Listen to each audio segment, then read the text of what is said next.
Ouais les amis, j'espère que vous allez bien. Alors, est-ce que vous savez qu'est-ce que c'est ADNOC?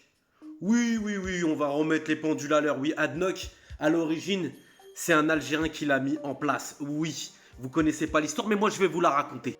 Et les Émiratis, oui, les Bédouins en chameau qui mangent des dattes sous leur tente, avec une petite théière, hein. Ouais, bah ils se la racontent beaucoup, hein, ils gonflent les pecs. Ouais, bah on va raconter l'histoire, tiens, hein, c'est bien que tout le monde hein, connaisse l'histoire. Hein.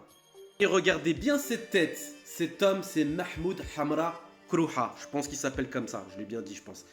Et c'est lui qui a fait que les Émirats Arabes Unis, aujourd'hui, voilà, de Dubaï, tout ça, bon, hein. C'est lui, cherchez pas, c'est lui.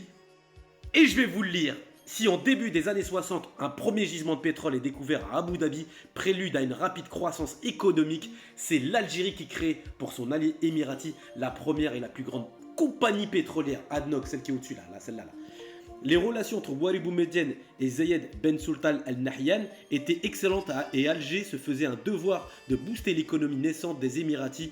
Aussi, le président algérien envoie une mission d'ingénieurs en pétrole dirigée par Mahmoud Hamra Krouha. Aujourd'hui, les Émirats Arabes Unis sont considérés comme l'un des plus grands pays producteurs de pétrole au monde et leur production totale est estimée à plus de 3 millions de barils par jour. Mais comment les Émiratis en sont arrivés là? Quand, comment et qui est à la source de la création de la première et plus grande compagnie pétrolière publique des Émirats Arabes Unis?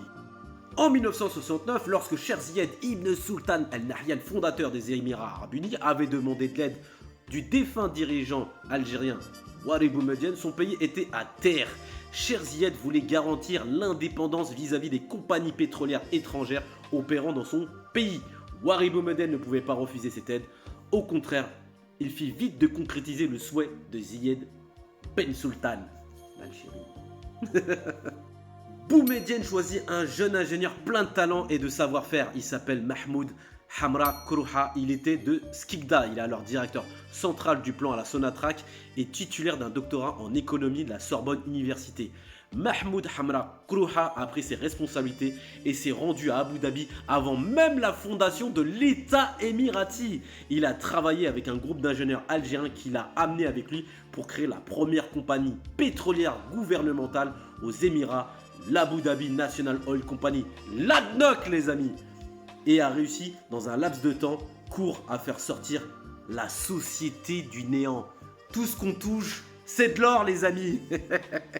Et le 1er juin 1973, après 4 ans de travail continu, ADNOC est mis sur les rails. Le projet a pris le relais des entreprises étrangères qui opéraient dans le pays jusqu'à aujourd'hui.